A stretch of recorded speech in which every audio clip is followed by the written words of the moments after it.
Oh, it's me. Hello, everyone. This is how to become a Grandmaster / Chess and Psychology. So I was having some thoughts of recent. Apart from crushing Levi Rosman and one of the events of recent and crushed the bird, but much about that some other time. The audience is ecstatic, but that's okay. I was too. So there is a new movement that wants to undo our lovely game of chess. Cue in ominous music.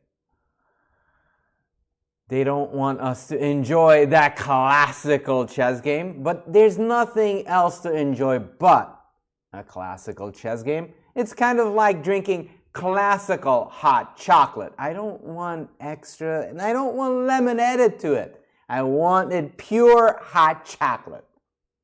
That's what I want. I want it pure classical chess. Can't touch this. As good as it is, don't dare touch it. And there is a reason why people are grumbling. There's a reason. They're grumbling because they don't enjoy it anymore. Some of them. But to be fair, you don't have to enjoy it. You can just, go outside, play a couple of rounds of golf, and come back. And you'll realize that chess is even more fun than it was before. It's that easy. Oh, hello there. Wait, we got people in the chat? Hello, chat. All right, so I've decided we're going to look at this game between Yudasin and Piket. Do we know Yudasin? Oh, you don't know him. So he was a very, very strong grandmaster. He still is a grandmaster. From the 90s, he was a very strong player, US player. And he was high 2600s, which would translate to 2700 of the 90s. And this is sort of like a vintage 90s game. Hello. And this is going to be more of a traditional game. So it's not 960, no XL. It's just chess. It's pure chess. That's what it is. Promises. Promises kept. So e4.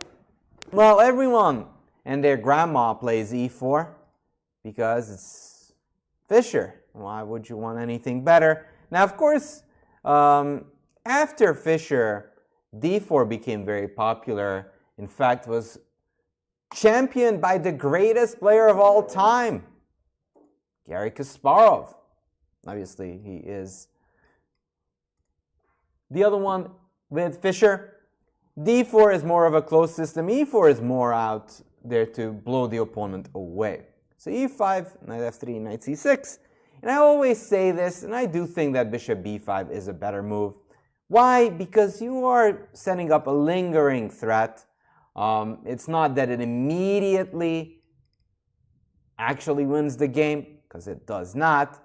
But a lingering threat is much stronger than it looks. Black always has to respond to it, and that's what makes it strong. Now in this game, Yudasin played bishop c4, and this is the funny thing about chess. There's always new twists and turns in the chess world. This used to be really, really unpopular, and now it's popular again.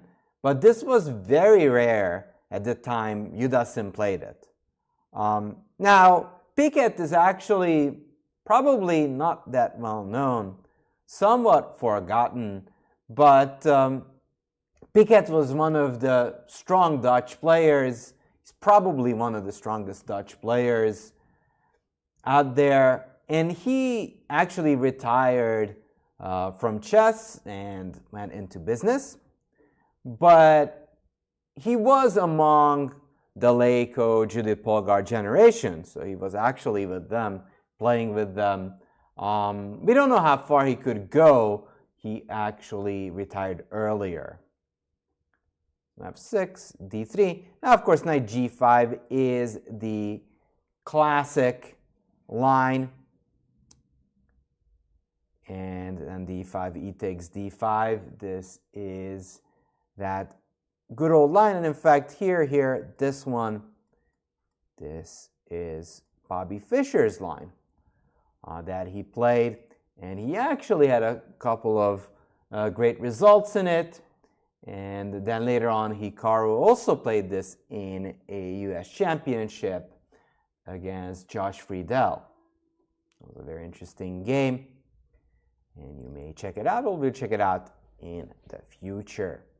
Okay, but it did not happen because, as I told you, knight g5 obviously is very theoretical, very well known, but d3 is sort of the move that was sort of the idea then, and still is, why really just wants to play chess.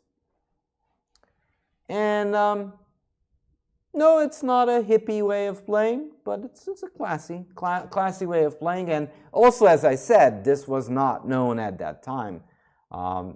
They sort of just started playing it. So bishop e7, castle, castle.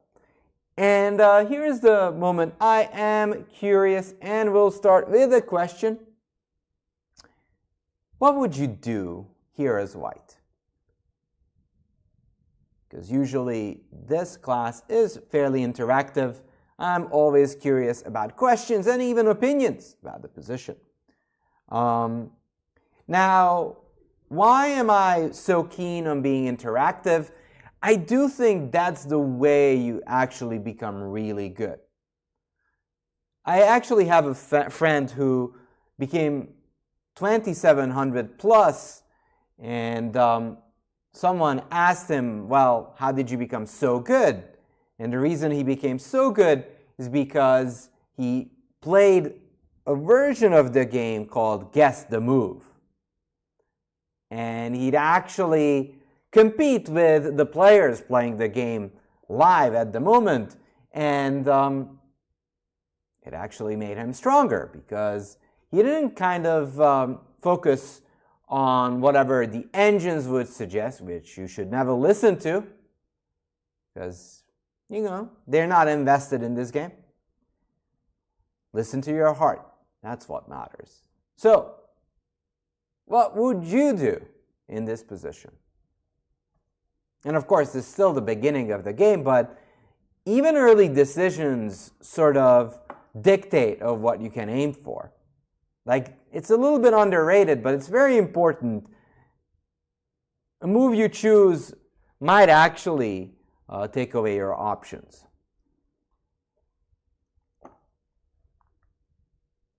Obviously, openings like this is the opening. Like opening phases are important, but people don't really think too much why it's so important. Okay, so right now there is a balanced position, 1-1 in the center. Therefore, the position is somewhat balanced. No one's really so much better. Okay, so if we know it's balanced, how can we deal with the situation? How would you deal with the situation? Knight g5. Well, knight g5 here. Knight g5 is strong because the pawn is not defended. But by now, whenever a king is castled, these knight jumps aren't as strong as before. It'd be great earlier on because the f-pawn is undefended. Just to scoot back a little bit. Here it's nice because there is no rook to defend the pawn. Therefore, black has to sacrifice a pawn. But in this case, you're not actually setting up a real threat. Oh no, we got disconnected. Yeah, good. I would probably play maybe bishop e3. I know this is Italian, right? And then I've seen I was looking at but it was a different move order. They were playing, white was playing c3, pawn c3, trying for the d4 break. bishop e3, knight d2, eventually I can maybe still continue with that idea of going for a break on d4. So probably right here, play bishop e3. So you wanted to go here? Sorry. Sorry, bishop e3. E3, okay. E3, yes. Okay. And then I was thinking about playing knight d2. Getting it, yeah. So maybe I can play c3, d4 push, maybe at some point. Actually, Pearson in the chat also suggests bishop to e3 as well, knight d2. Yeah, it is an interesting idea and it is often played. However, you still have to look for your own plans and keep looking of what your opponent is trying to do. What do you think black would try to do if it were their move? d6. Possibly d6, but that's not the only thing they might do. They might actually go for d5. So d6 obviously is an alternative, but they might even go more aggressive at pawn to d5.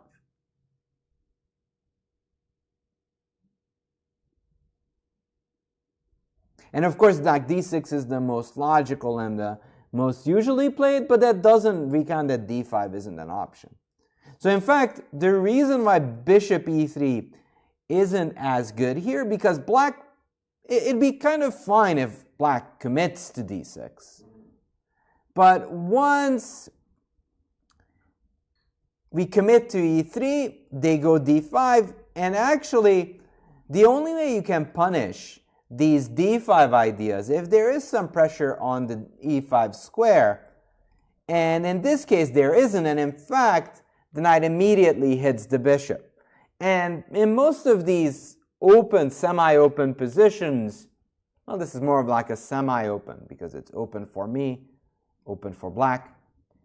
Even in these positions, bishops are stronger than knights, even though knights are like better than in open positions.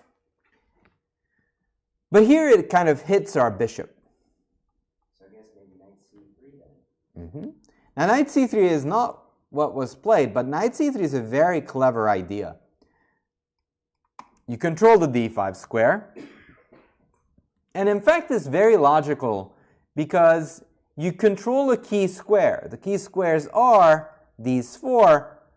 What is more logical than getting a piece in and occupying an important square? In fact, is one of the most well-regarded moves by the computer. Knight to c3 is very well regarded. So knight c3 is one. I actually also like rook to e1. Same thing, you're not kind of deciding whether you want to put your knight on c3. Because of d5, then the pawn obviously is overwhelmed. We've got two attacking and only one defending. You only count the defenders. The pawn that you're about to capture never matters. So here, rook e1, knight c3, they're all very great moves. And I kind of am a bit more partial to knight c3s because you want to actually control the key squares as much as you can. It's very important. So he goes c3, d6. All that said, d5, you still can do the same thing as black. I mean, if black does this, then white does this. And then I have pressure on the pawn. But this time again, they go d6, bishop to b3. Now, I'm curious, why do you think white does go bishop to b3 in these type of positions?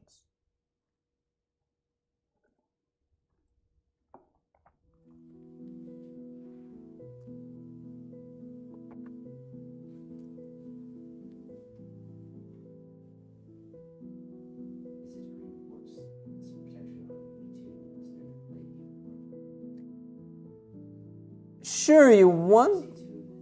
Yeah, sure. You want to overprotect, just getting ready for the push. Yes, that's one of the reasons. But again, you should be careful. Your opponent is always up to no good. there's a anytime they go pawn to d6, they have a sneaky idea in mind. Because no longer does this e-pawn needs protection. I mean, the d-pawn does the business.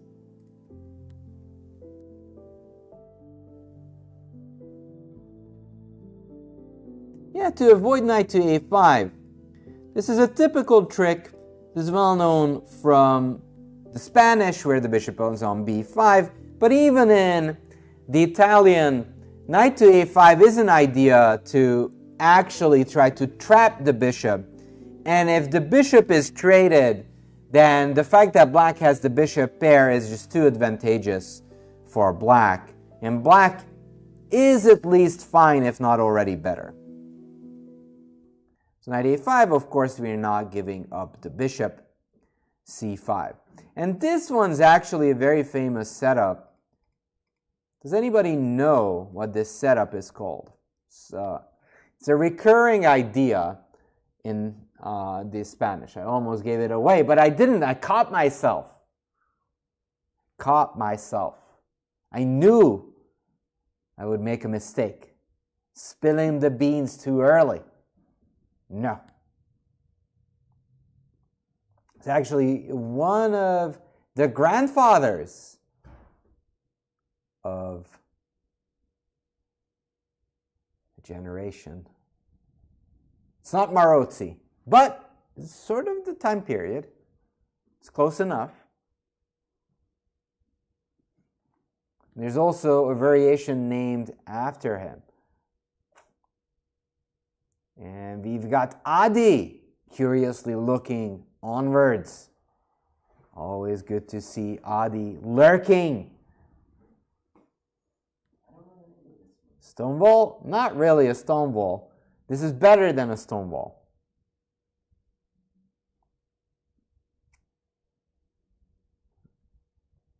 It's the Chigorin indeed.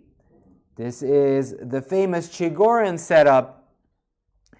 The whole point is, black is saying, okay, I've got a c-pawn, but it's kind of useless. It doesn't do anything. I'm going to go pawn to c5, and I'm just getting ready for you to go for a d4 pawn break. And what usually these c-pawns do is they either support the break or they try to dampen that break. Like anytime that pawn move happens in the center, they'd capture.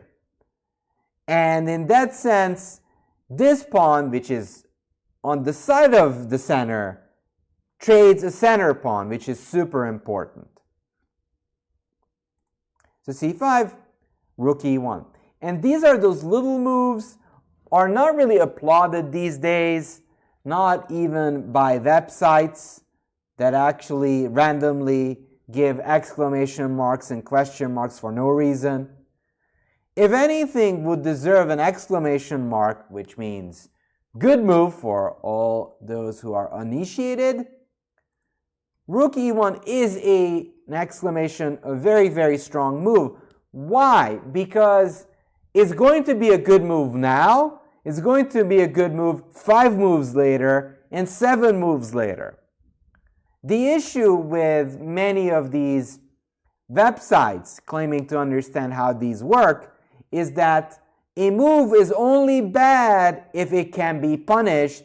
A move is only bad if you're already not up a queen. If you're up a queen, sure, you make a mistake, but you're still winning the game, so it doesn't matter. It's not really a mistake. And what we actually would call it is an inaccuracy. So question mark doesn't really make any sense when you already are a rook or queen up. But in any case, rook e1 is a very strong move. And the reason I am so giddy about it is because black is always going to think twice about playing d5, and we're not going to play nice and take the e-pawn. Whatever they do, we just take it blindly, and we have all our faith behind it. And that's not just defense that rook e1 thinks about. Rook e1 is also a preparation for the d4 break.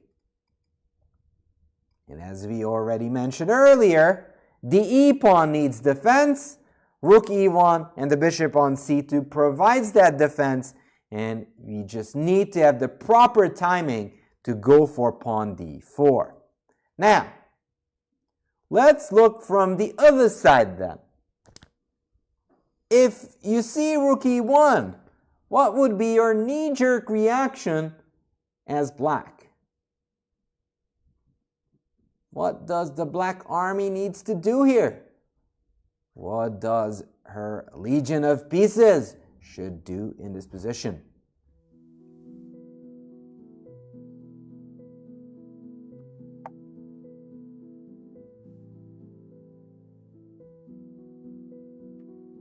So far, it's a balanced position.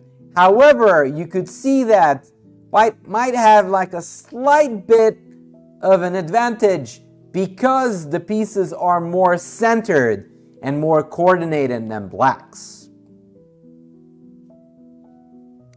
We hear rook e8, hear ye, hear ye. What else is considered?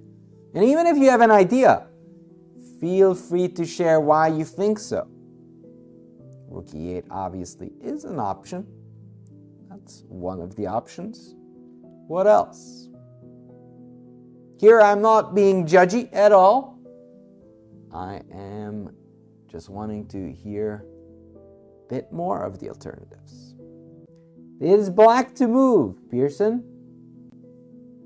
Bishop g5. Currently that square is only available for white. Bishop g4? Okay. Okay, I guess that's what Pearson meant. Okay, so we got bishop g4, rook e8. Ah, okay. All right, that was my hunch that you actually meant bishop to g4, but it came out as g5. So bishop g4, rook to e8. Okay. Is that all? So chess often is like piece development, just getting your pieces out, but oftentimes it's about actually have a sense of beauty, a little bit of sense for harmony.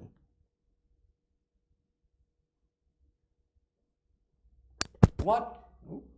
Ooh, it's escaping. Found it. Sense of harmony. If I tell you the sense of harmony is sort of lacking in black's position, what should she do in that case? Her army needs more harmony.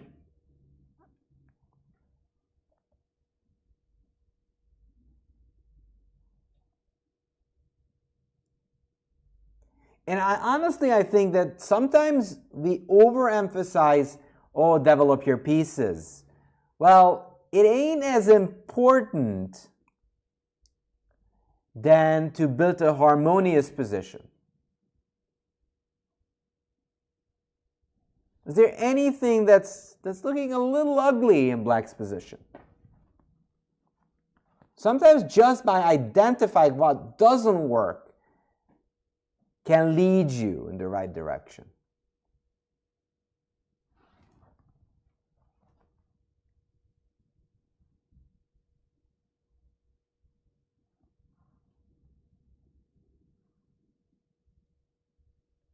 Well, you can't quite get your rooks connected.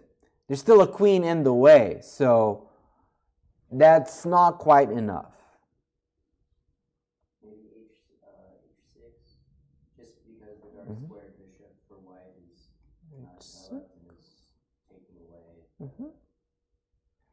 g5 square. Yeah, h6 is nice too, taking away the g5 square. Also getting rid of back rank ideas in the near future. You got h6. You got here rook e8. We've got queen c7. These are all great moves. These are all fine. However, chess principles should never be something that guides us in the wrong direction. Chess that's not what I wanted to say. Chess principles should be the ones that guide you. Now, there are things that are severely lacking in black's position. And we know this. All of you know this. And you even have a chess saying for this one.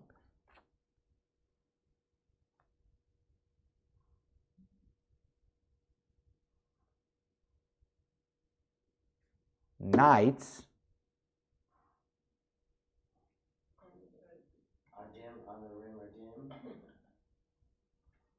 Knights on the rim Are are dim. Knight C6. Yes. Do we have time to do another move first, though? Or do we need to make that Knight C6 move right now? So do we have time? Do we have to do it right now? So it's a close position. So it's a fair argument that you don't necessarily need to do it now. However, if you actually think about what white is intending to do, so in conjunction with that, white is sort of hinting at pushing pawn to d4. Knight c6 actually is becoming more and more logical and pretty good. Now, if we talk about it, let's not just say, oh yeah, sure, d4, stops d4, yeah. Okay, so d4, you take, because why wouldn't you take? That's the reason you played the pawn to c5. Take. Now, if I trade everything, according to my humble math skills, white triumphs and gets to take everything, and then the queen gets there. That doesn't sound like any sort of punishment. However, it's time for the Spanish Inquisition. Chat, everyone in here, how can black bring on the hurt? And then you'll see why Knight c6 is so cool.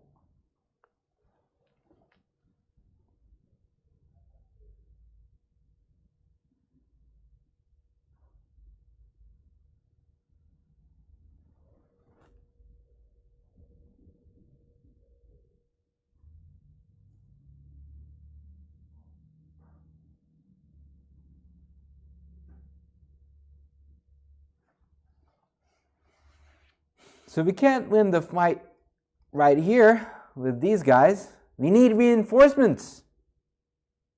Need to arrive just in time. If you go knight to b4, you sort of move away from your play. You always want to stay on target. The target in this position was this square. And sometimes you do it indirectly. You undermine it indirectly. But if you move around too much, that's how you go astray. You always have to mind your own business, keep at it. Don't stray too much. The more you stray, the bigger trouble you get into. The more you focus on your target, the better player you become. Bishop g4, of course. The pin. And in fact, this is not just a pin. I'm also hitting that pawn.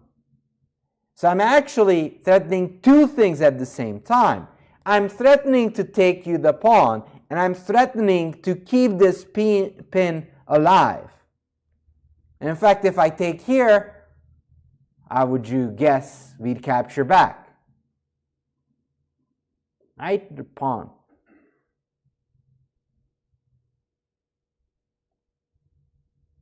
Knight, of course. You want to have, you pin the piece, then you put pressure on the pinned piece, and voila, you're having a great time. That's how chess should be played. Should be having fun. These pieces are having fun. It's very annoying. So, and this is what is a logical sequence of chess moves. Everything sort of flows. There's a flow to it. And that kind of sometimes shows it that that's the right way to play. And in fact, that's why I like knight c6 so much, because it goes in there, is mindful of what white is intending to do, and also plays this idea first. So knight c6, and oftentimes it's good, like you think you have time, you can play a better move, then come back. But sometimes you forget, or it's forgotten that you should bring it back. And that's why I urge people to bring it back home quicker than later. So knight c6, h3, h6, and he goes for d4. So h3 is actually played with that sole idea in mind. So bishop g4 is stopped. You can't quite do anything to my knight anymore. h6, d4, c takes. And before I show you black's next move, I do want to ask you, would it be a great idea to start trading everything?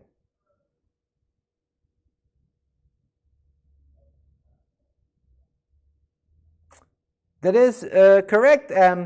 White can defend, but you still don't want to allow bishop g4 ideas. But back to my question. Would it make any sense for black to start trading, like trading everything? Like taking, then taking again. I mean, at the end of the day, because white has two defending, two attacking, obviously when it's even, the defenders win.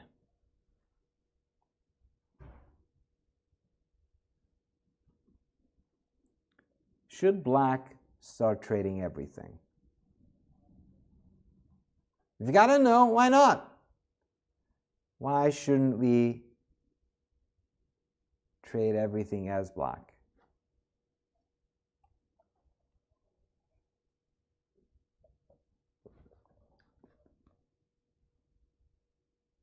So let's say takes.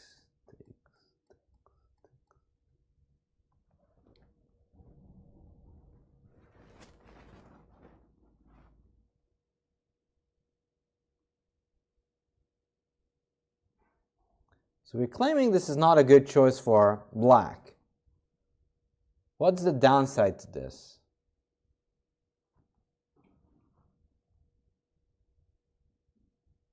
d6 becomes weak, yes, that's true. Before it was a close position, only in theory was this weak, because there was no way to come close to it. That's one reason.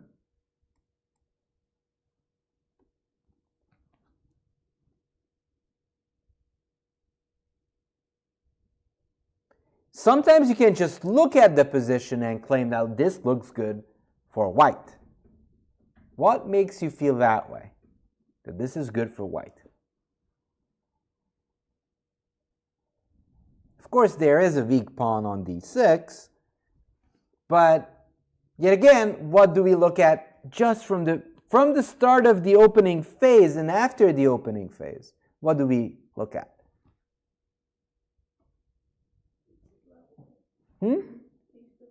Piece development? The center, exactly. Is pretty nice for white right now. Yeah, this pawn on e4 is over defended a million times. But also we've got two pieces in the center and we got nobody for black. There's literally nobody there. So who can be better? It can only be white. So the simplest way to learn when to trade and when not to trade, if all these trades would mean you got nobody in the center, nobody near, that's a bad sign for the side that doesn't have anyone. Now, when queen is in the center, it's always controversial. Queen in the center is good. Queen is very strong when it actually puts pressure and it kind of dominates the whole board. She's strong in the middle but it's a mistake to put it there early on because she could be attacked. But after these trades, it doesn't matter because there's nothing left to attack it with. So it's a good place. The only reason we don't put it in the middle is because it has attackers, like people attacking. Yeah. So b6 is played, knight c3, bishop b7. So trades, like queen b6 is again sort of the move that is suggested here. You don't want to offer all kinds of trades because some trades are worse than others.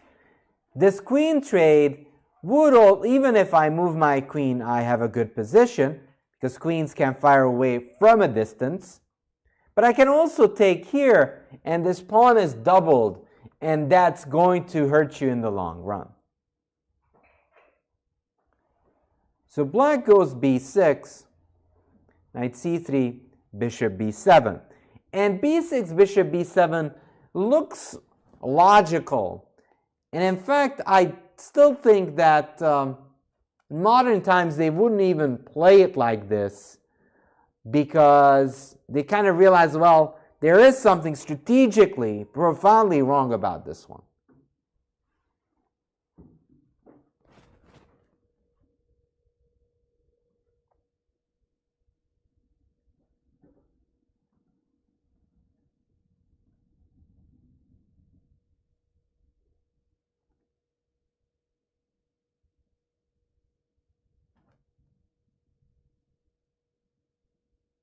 It seems possible, if white could just try to close the position by playing d5, and then the bishop on b7 doesn't really seem like it's in the proper position anymore. Exactly, d5. And this is actually, again, a typical Spanish idea. White decides to close the position, but decides to close it while, as you just said, once black decides to put it, this bishop would be powerful if there would be trades. But after d5, it's actually completely mummified on b7, and it's just hopelessly bad. Now, if there was any pawn break to undermine the d-pawn, it would be wonderful. But this bishop will never see the light of day again. And this kind of what makes it a mistake. I would even put it like more of a strategic mistake. It's not losing a pawn, it's not losing material, but it's losing valuable time, and it's also something that's going to be in the way. So knight b4, and that's actually not a bad choice by Piket. He's actually trying to muddy waters as much as he can, and it's always something to do. If you have a bad position, it's okay to sacrifice, try to scare your opponent, try to get something going, even if it's a phantom threat. It's better than just to wait and see and just fold. So knight b4 is sort of like provocation, but it doesn't really do much. White just moves the bishop away. These bishops look really ugly, but in fact they're useful. Often there's an inkling to put this bishop somewhere immediately, but you never really know where your bishop should go. And for the reasons mentioned earlier, like if you get your bishop out to e3, well, here in this case, you might have second thoughts. Wait, maybe my bishop would be nicer on d2. So that's one of the reasons why all these top players often don't commit early with their bishops. They're waiting for their opponents to sort of show their intentions. Queen d7, a3, b4, bishop d2. And case in point, if our bishop was already on e3, well, in that case, we would have to lose a move. Now white doesn't have to lose a move, can go to d2 immediately. Okay, so let's just take stock of what's happening. And honestly, and I don't know how many of you do this. Do you actually stop and just wonder what your position's like? Are you enjoying your time? Do you enjoy your position? Do you ever do that? Chat, everyone here? Do you ever do that? It's like, hey, this is a beauty. This is great. This is the way I imagined it. This is what I wanted. Do you ever do that? Not enough. Not enough? Okay. And I'll tell you why I think it's much more valuable than you think it is. Well, some, way of positive reinforcement. You're having a good time. Why not celebrate it? But the other reason it's good, because it also sort of reinforces what's sort of working for you, what's enjoyable. Like in this position, there's plenty of things for white to enjoy. And I think that there is a bit of this enjoyment, so to say, for top players and grandmasters. They enjoy having a position that is aesthetically pleasing, and this is one of those. Now, to be fair, it's aesthetically pleasing for one side and one side only. It's quite ugly for black, but I don't want to out anyone here, but yeah, grandmasters do enjoy seeing their opponents just having all those floundering pieces everywhere. So that's also part of it, but there is this positive reinforcement. They kind of learn, okay, well, this is the way I'm supposed to do things. I'm a little bit of a pat in there. Backs is that they actually did the right thing, and look at the opponent, and this is what I'm not supposed to do. This knight is really bad. This bishop is really bad. Okay, so bishop d2, knight c7. All right, so far, so good. Soon we'll have to come up with a plan as white, because it's one thing to have a position that's nice, that's pleasant to play. But, even then you have to either improve your pieces or just decide on what plan you're going to use to win the game. Because by the fact that black has bad pieces, it only means that black is going to struggle. If they're going to lose the game, that's not yet decided. There's a higher chance it's going to be decided in our favor, but of course, it's not over yet.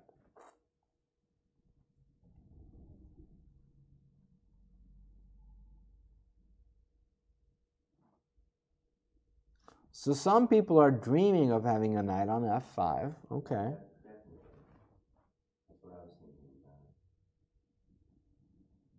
Is there anything that could be slight bit improved?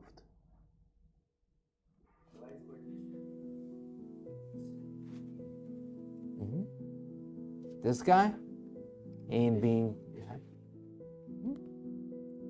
Now that they played knight c7, I was thinking too about jumping the knights, up there, but they played knight c7, which takes away the idea of just maybe getting the knights to b5 and the other knights on f5, and really putting a ton of pressure on the t-pawn.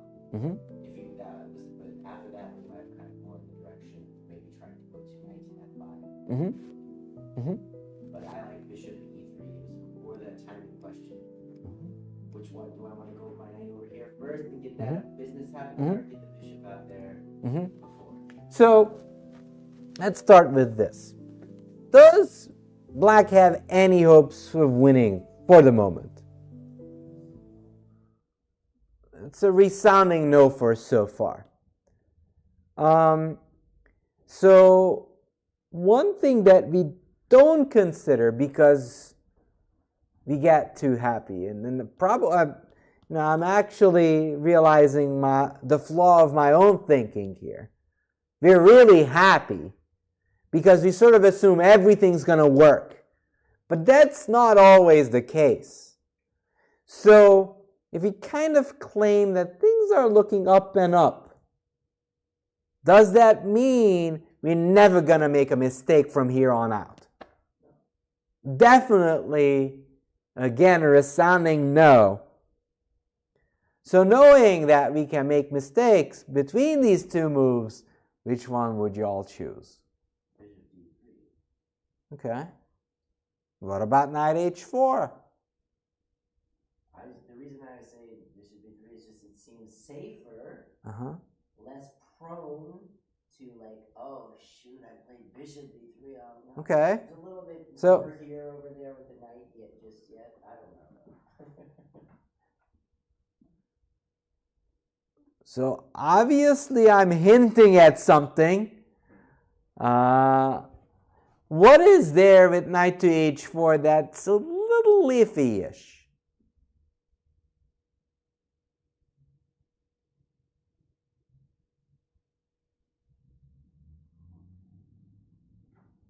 Like if I post this knight here, what is something suspicious about this? Just if you look around, what is off with white's position?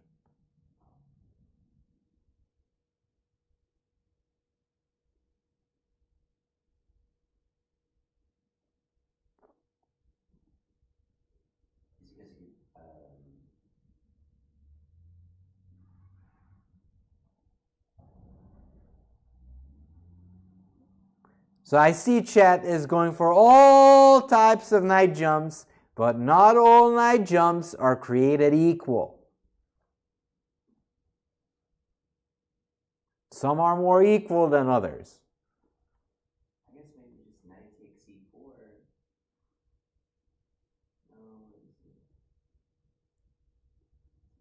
Can't we just win the knight on h5 and the pawn? Doesn't seem very good.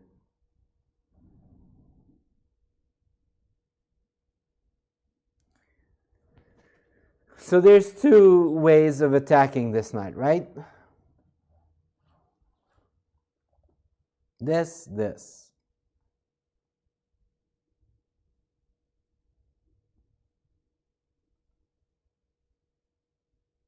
Which one is the juicy pawn? One of them is juicy.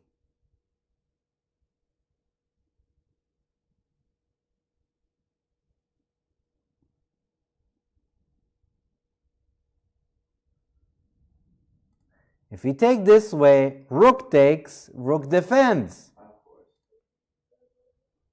You take which way?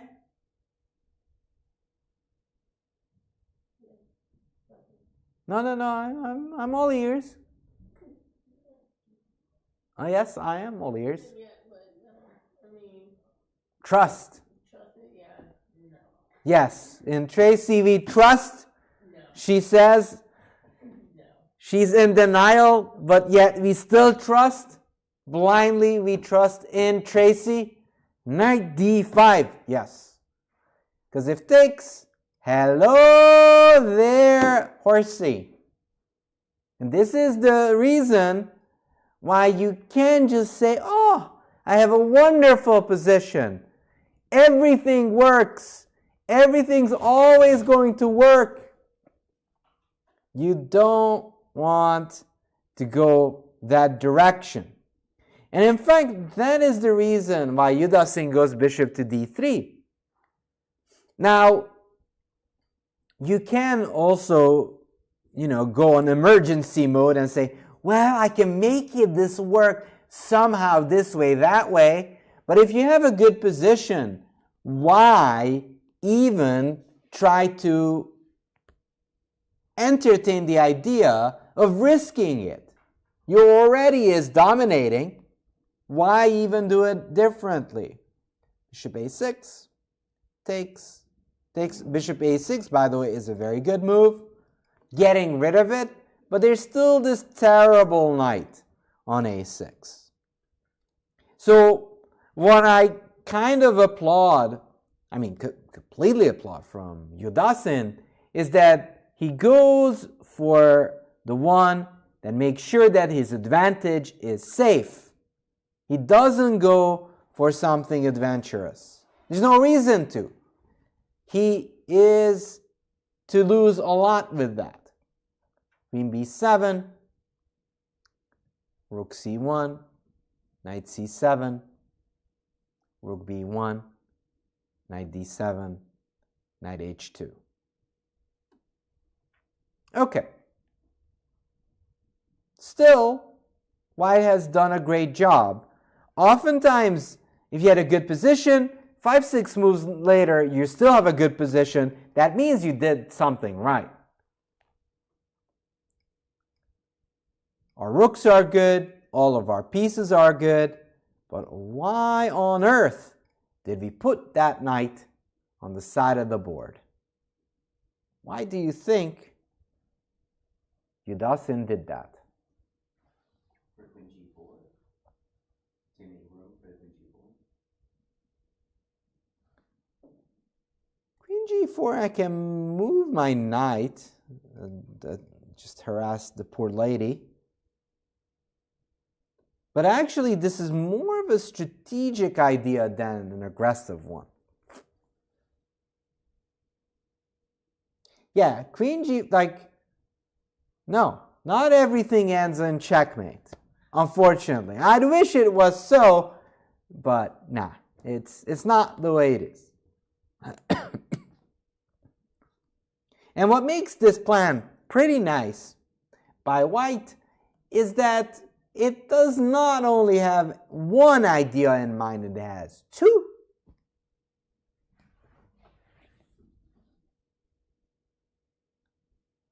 Where is that horsey headed?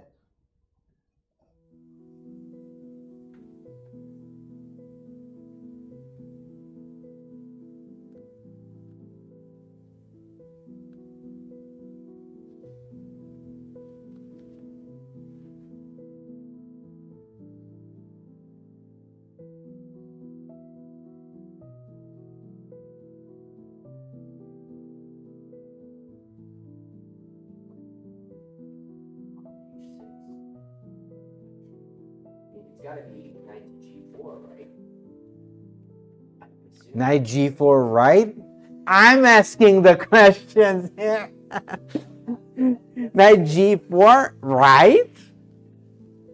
I'm trying to see from g4 where they taking on h6. Where do you want to go?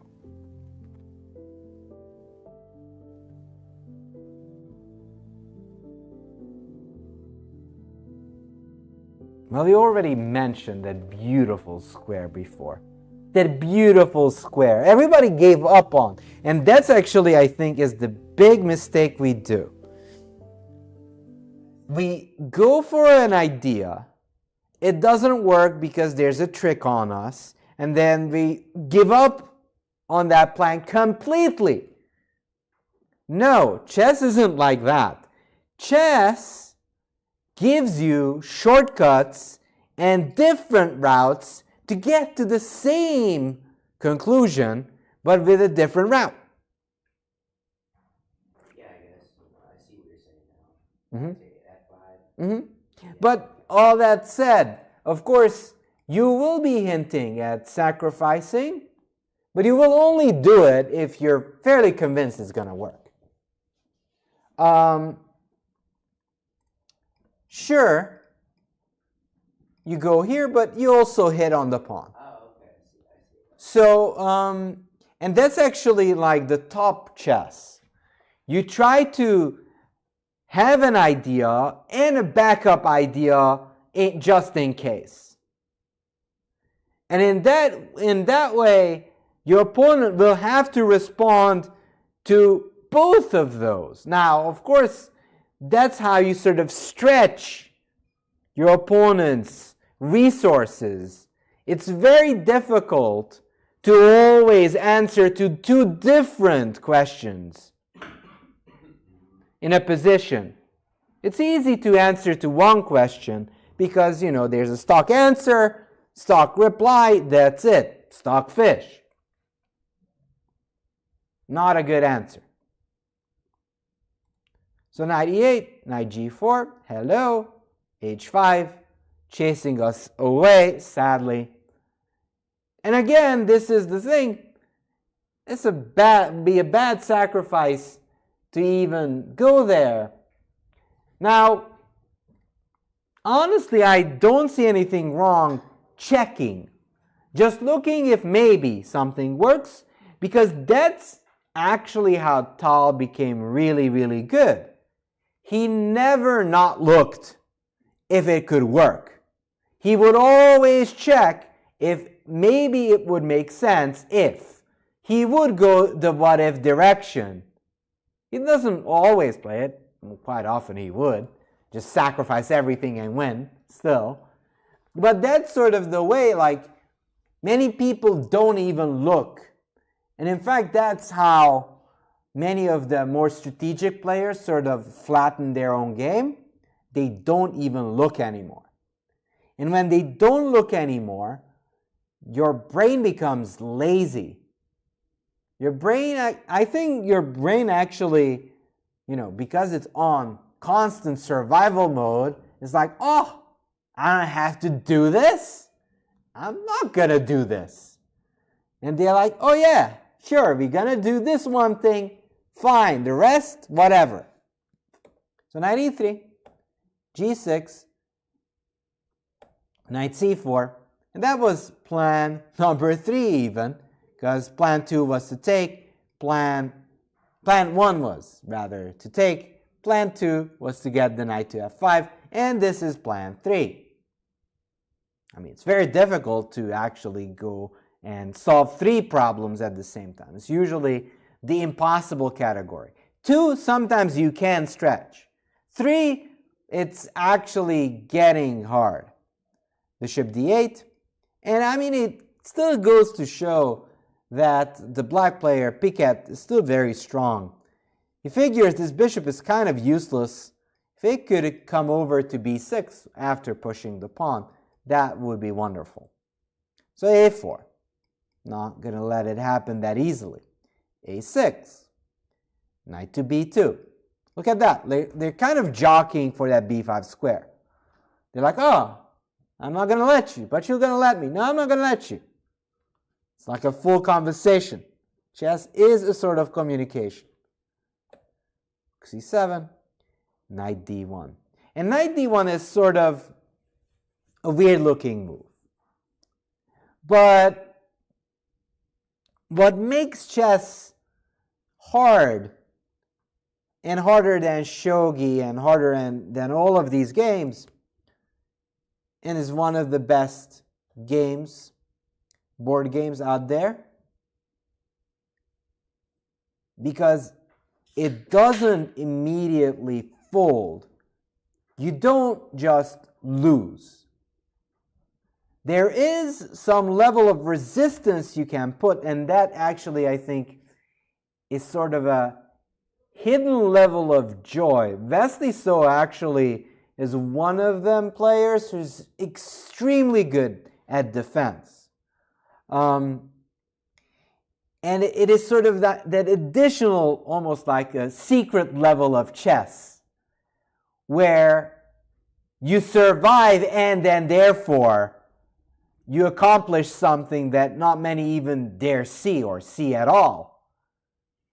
Even though black should, by all intents and purposes, lose, is not losing because it's a close position. The way to win the game is to break through somehow. This position still kind of gives black a chance to hold because there's not many entry points. Now when we go knight d1, let's again go down the tall route. If we could dream a little dream, what would be a prime position that we'd love to achieve?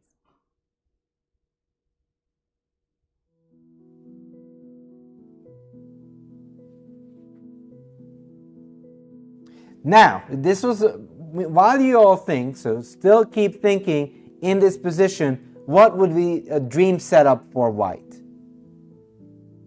What would you want to do? There is something that's said in chat that you have to go checkmate quickly. Now, whenever you attack, it never comes without repercussions. Every aggressive move you make has an upside and a downside. Let's say we go f4 because we've got to checkmate. Upside, we want to checkmate. Here comes the downside. This position was innocuous. We were in no danger. First of all, this opens up, so the king is somewhat more exposed. Second of all, black can take. And now, actually, black would gain something. What does black actually gain here? That would have no business controlling a couple of moves ago. Just so you see that, yes, from a logical standpoint, what you're saying makes sense, but from a direct practical point of view is much more edgy than it looks. What did black get here that black didn't have before?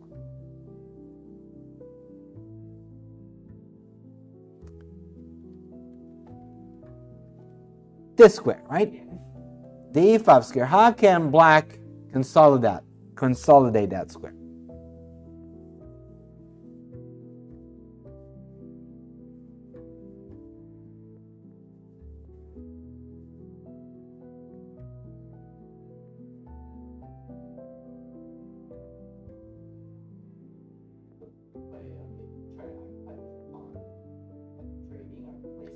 No.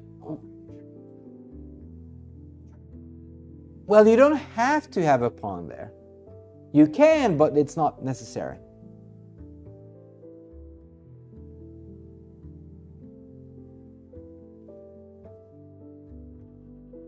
You can go here. And once the knight moves, we go get the knight to e5. Knights love, these. If knights dream, they dream of these squares, these outposts, supported by the pawn. Supported forever, it's just a glorious position. And guess who's better? It's not white. It can only be black. Why? Because this knight that was there on d7, stuck and with no hope in sight, now has an amazing outpost in a beautiful structure. This pawn looks weak, but you can't get to it. This pawn is a weakness. We're not going to win it, but even in 50 moves later, it's going to be a problem. And we only made 2 careless moves for white. So, in many cases, what makes strategic positions interesting is that direct solutions don't always work, sometimes even backfire. This backfires beautifully because you gave up key squares for black. In fact, black occupied a key center square. And that is the reason why black is doing magnificently. Also, our pieces now will be exposed. Before, the fact that our opponent had no way of attacking them was another reason why it was still doing fine. So here f4 is strategically not only risky, it's bordering very, very dangerous, self-injurious behavior. So knight d1, rook c8. Okay, so we could make 2 moves in a row. Minus rook takes c7, rook takes b7. What strategic thing would we love to accomplish?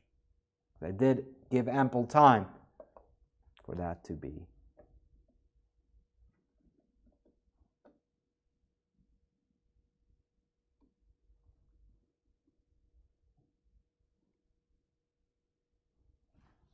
because there is a square that is just wants to be occupied.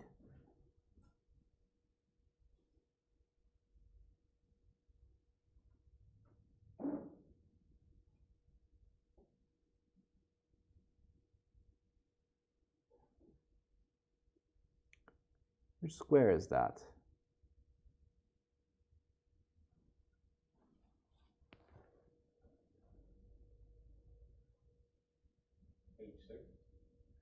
Well, h6, you can occupy it, but we're sort of not mating. We don't have enough attackers for now. We were mostly looking around this side of the board because that's where we started maneuvering a lot. Is indeed the c6 square.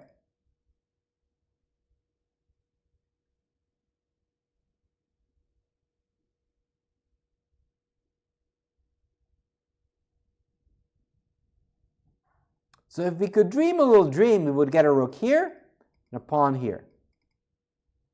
Just for show. Oh. This would be our dream scenario. Why? Because black would have no counterplay. Black's completely boxed in. And in fact, we could go full Petrosian on them. And if they go here, we could go, you can have it. You're a good friend. You can take our rook. We don't care. As you take here.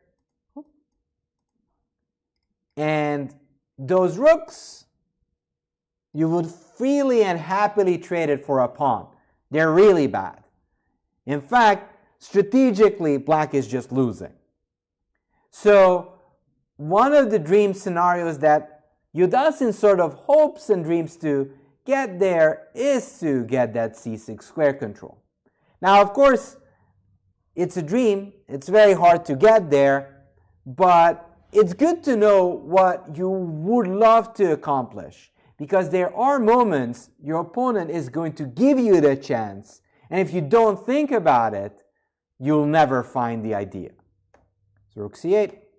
Queen d3. Unfortunately, we can't do it immediately. They do have a lot of control.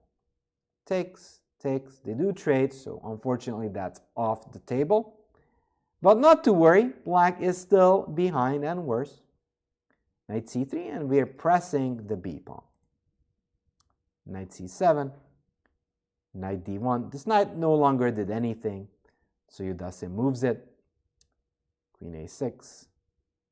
Queen c2, getting the queen on the open, well, not yet open file, but in the long run. And also notice that apart from b5, the d6 pawn doesn't have a pawn protector.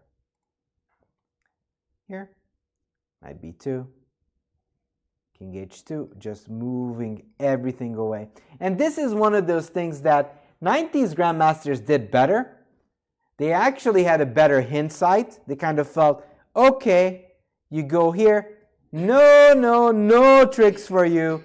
Not in the long run. Not now. Not ever. Leave me alone. Let me be. G7. Knight d7. And white is still better. White is still pressing. Black did manage to tangle himself. Like, he actually loosened up his position. It's not that bad as before. Knight f6. And black just played knight to f6, and knight f6 was probably a little bit of a slip.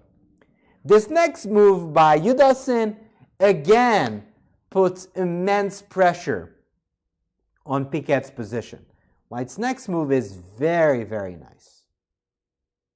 Because right now, black can sort of claim some sort of counterplay with the queen there, putting pressure. But after this next move, black is going to be forced back to the defensive.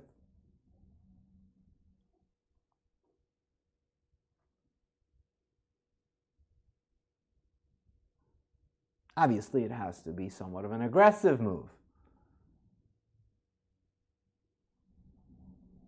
Don't just give up, even if we ask them nicely.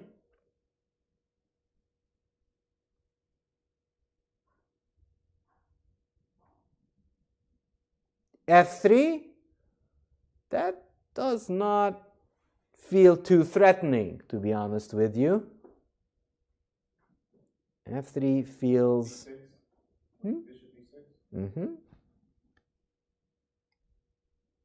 What is your plan with the move? To move the knight and capture. Yep, you have this neat little trick. That bishop is going to be unpre, so it's going to be hanging. So bishop b6, very, very strong. Good, fine. I am going to take your bishop if you dare move it. If you don't pay attention, I might even do this. It's a temporary sacrifice, and then I take your bishop. Therefore, black has to go back. Now we start trading, and we say this trick, well, they have a counter trick, and then they can still win this pawn, and therefore it's going to even out. We somehow took that pawn, but they took the pawn back when we take there. However, this next move is sort of the finesse of white's play. Bishop A5. Yes. And why is this so glorious? The queen that once lurked in our backyard ain't lurking no more. Stuck. We got that lady out of our garden and we forced it back in there. So already and now when actually things are going to get hard for Piket, after these couple of moves, black is no longer going to enjoy his time. d8, knight b1, queen c6, infiltrating. Now, these are those moves that are difficult to make if you didn't just play longer chess, classical, rapid. Why? Because this feels like a no move, a non-move. The fact is that black can't move. Now, I can't move, I take the pawn. Now, I can't move, I take the bishop. So even though it's not like an immediate threat, I'm completely paralyzing your play.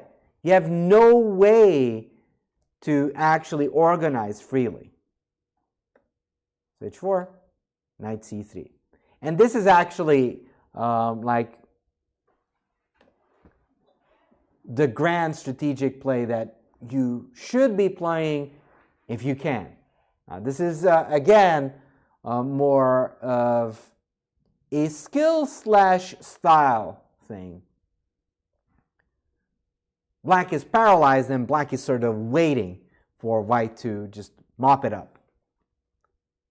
There's a lot of pressure there, but black can't move by now because he's completely tangled. Now, you get into this situation with black.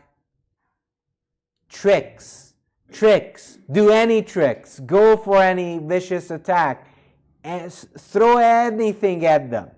That's your best chance. Because by now, if it just boils down to strategy, you're donezo. Bishop g5, and Piket does what we wanted from him. Tries to muddy waters. Knight takes b5. Now, there's always a temptation, oftentimes like opponents try to tempt you. Oh my goodness, that's not my emote.